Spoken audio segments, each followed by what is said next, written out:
자유를 어떻게 써야 되느냐라는 문제를 다루고 있습니다. 그래서 적극적으로 행해야 될 두 가지 모습이 여기 본문에 기록이 되어 있는데요. 16절에서는 자유로 악을 가리는 데 쓰지 말고 오직 하나님의 종과 같이 하라. 17절은 그럼 어떻게 하는 것이 그렇게 하는 거냐, 그거를 설명해 주고 있습니다. 그래서 오늘은 이 앞부분에 자유로 악을 가리는 데 쓰지 말아라, 이것이 얼마나 중요한 것인가 생각하면서 은혜를 나누려고 합니다.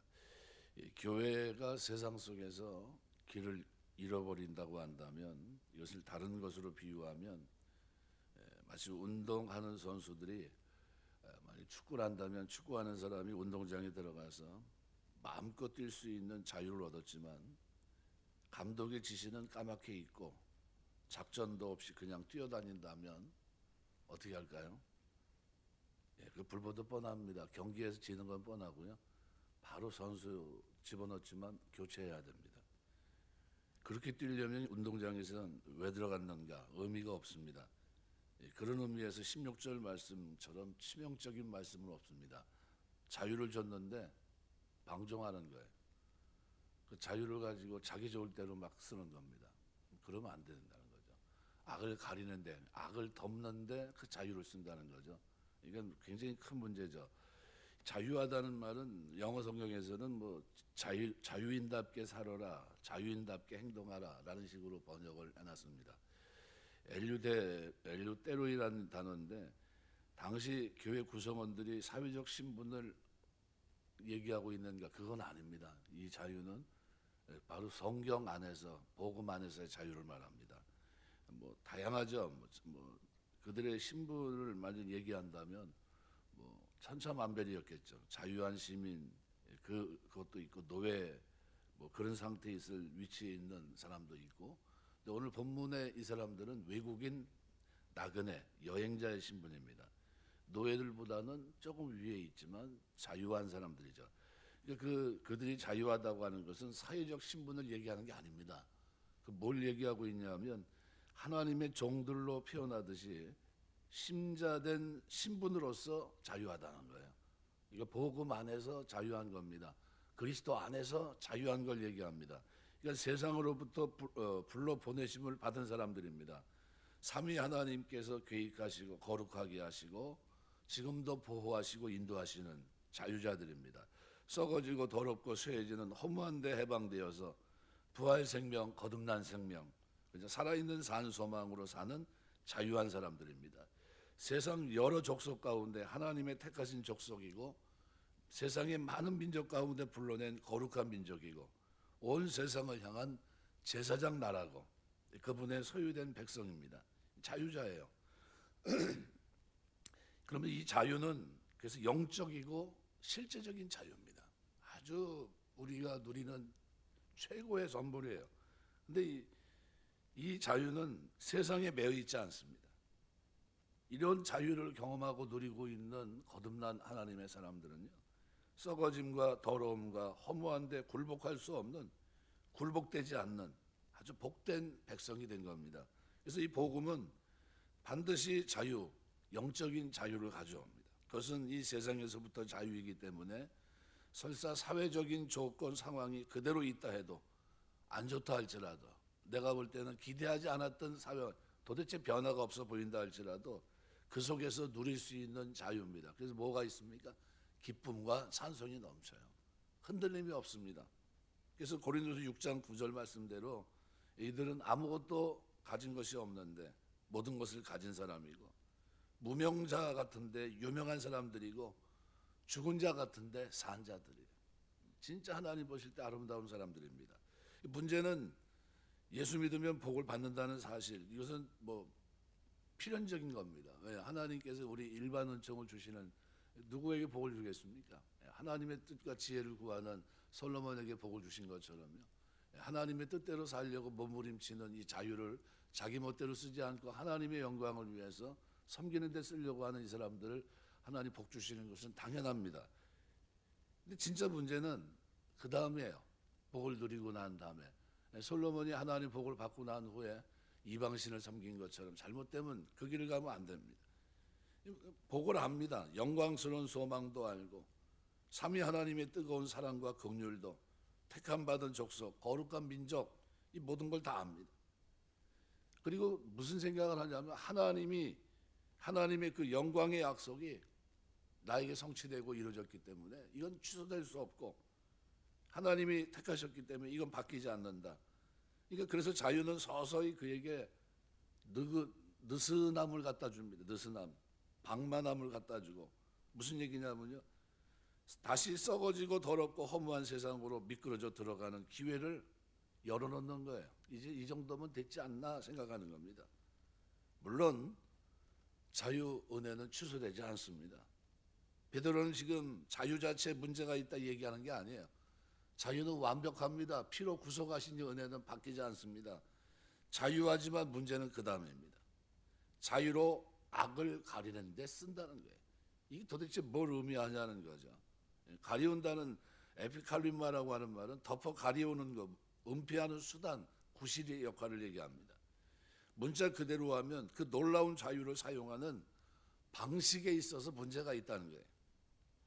교회 성도는 이 자유를 어떻게 써야 되느냐, 이 문제를 먼저 거론하고 있는 겁니다. 그러니까 자유에는 목적이 있습니다. 목적이. 그래서 목적을 잃은 자유는 위험할 뿐만 아니라 잘못하면 사악한 모습으로 드러날 수 있습니다. 하나님께서 주신 자유는 무엇으로부터의 자유이기도 하지만 동시에 무엇을 위한 자유이기도 합니다. 죄로부터 자유했지만요, 동시에 이제는 하나님의 뜻의 성취를 위한 거룩함으로의 자유입니다.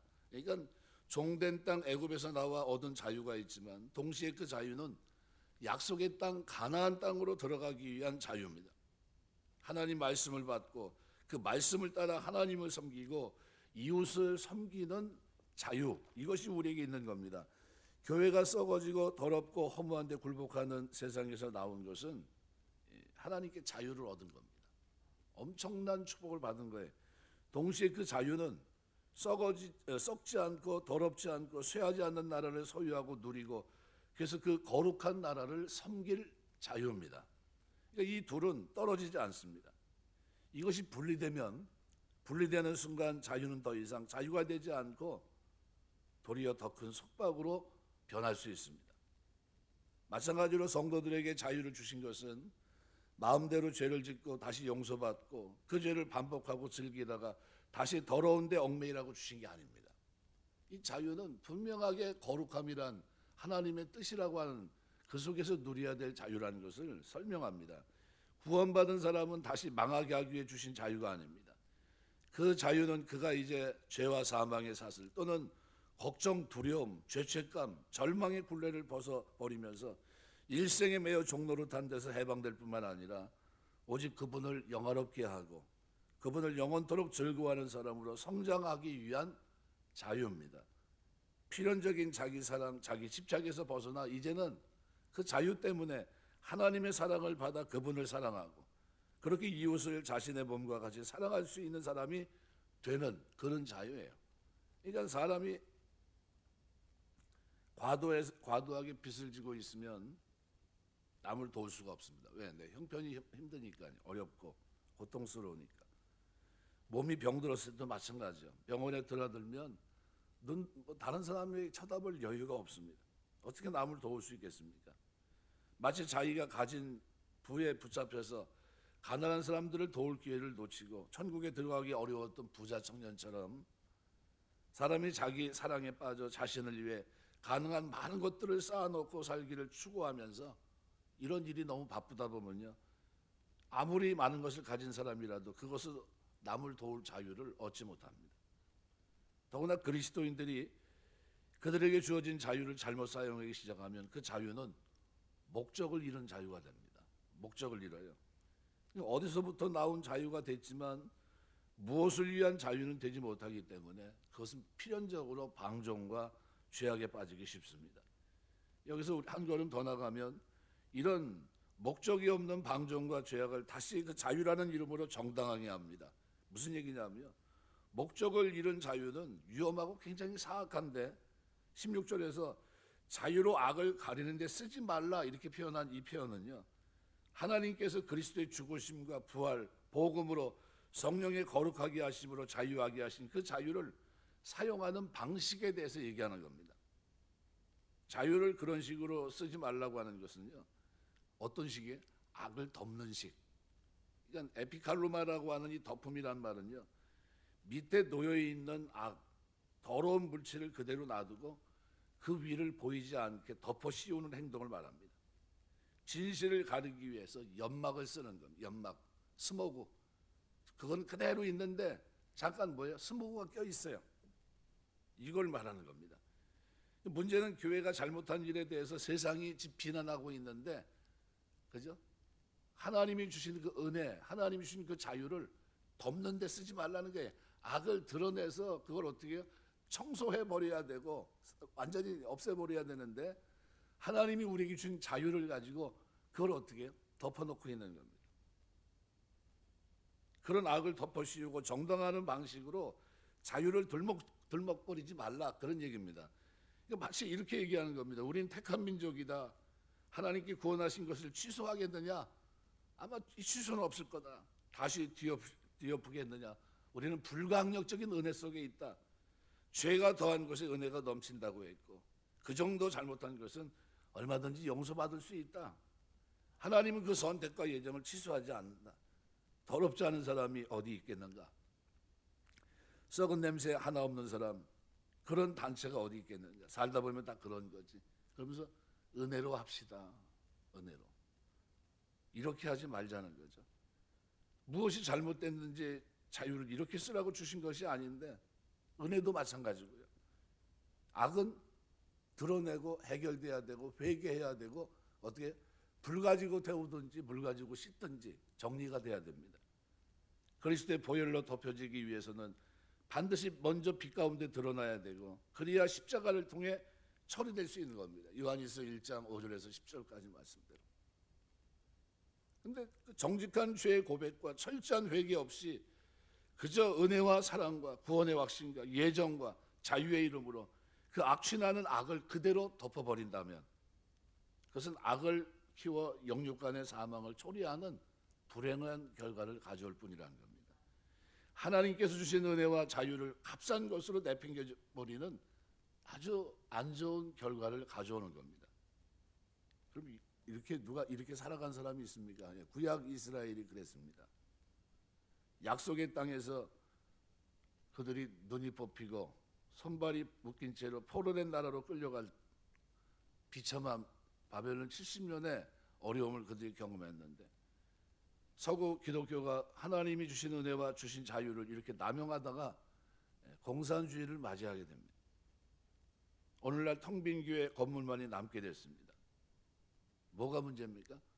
하나님이 주신 자유, 분명한 목적이 있는 자유인데 그 자유를 바르게 사용하지 못했어요. 자유를 잘 써야 되는 겁니다. 그 자유 속에서 다시 우리 자신의 죄와 악을 덮으라고 주신 것이 아닙니다. 얼마나 많은 사람들이 예정론을 헛되이 붙들고 하나님의 은혜를 모독하면서 하나님께서 주신 자유로 자신들의 죄를 가리고 악을 덮어 쉽사리 정당화하고 있는 이 부분의 이 자유를 쓰고 있는지 모릅니다.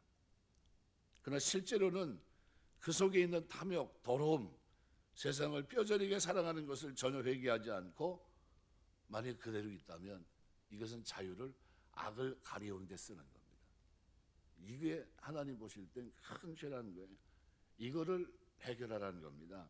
베드로가 지금 강조하는 것은 바로 그거예요. 너희는 자유가 있으나 그 자유로 악을 가리는 데 쓰지 말라는 거예요. 우리가 생각해야 될 부분입니다. 하나님께서 우리에게 자유를 주신 것은 가증함 속에서 악과 더불어 썩어지고 더러워지고 허망해지라고 주신 것이 결코 아닙니다. 돼지가 토한 것을 다시 먹으라고 준 게 아니에요. 다시 개가 그죠? 토한 것을 먹고 다시 그 자리에 누우라고 주신 것이 아닙니다. 완전히 다른 사람이 되는 걸 얘기해요. 겉과 속이 일체되고 거룩함으로 하나 되어서 하나님의 뜻을 이룰 수 있는. 그래서 교회는 자유 사용법을 철저히 배워야 됩니다.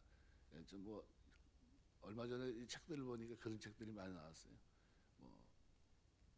무슨 뭐뭐뭐 사용법 뭐 해가지고 책 표제가 뭐 이런 게 써 있나 뭐 이렇게 할 정도로 좀 아주 낯선 그런 이 제목들을 많이 봤는데요. 마찬가지로 하나님 앞에서 자유를 어떻게 쓰는 거냐 하는 것은 대단히 중요합니다. 갈라디아서 5장 13절 말씀대로 형제들아 자유의 부르심을 입었으나 그러나 그 자유로 육체 기회를 삼지 말고 오직 사랑으로 저로 종로로 달아 그랬습니다. 새벽 시간이 너무 짧기 때문에 이거를 제대로 설명하려면 좀 길 것 같아서 내일 이제 조금 그래도 길 것 같아요. 내일도. 그래서 좀 설명을 드리는 겁니다. 그럼 어떻게 해야 되느냐? 그래서 여기 본문에 보면 그렇게 얘기합니다. 오직 하나님의 정과 같이 하라. 그러니까 자유로 악을 가리는데 덮지 말고, 그죠? 그 은혜로 그냥 덮어버리지 말고 반드시 청소해야 되는데 어떻게 해요? 하나님의 정과 같이 하라. 이 부분은 내일 아침에 설명해 드리겠습니다. 이것이 어떤 삶을 우리에게 요구하는지 이사야 성경에 기록되어 있는 40장에서 66장까지 그때는 고난받는 종의 모습을 거기다 담아놓은 겁니다. 그래서 그 고난을 통해서 어떻게 해요? 이겨나가는 그 모습, 그것이 종된 자의 모습인데요. 예수님이 그 길을 걸어가셨고요.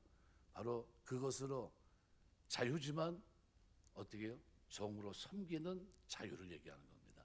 자유를 이렇게 써야 된다, 이걸 설명하고 있는 겁니다.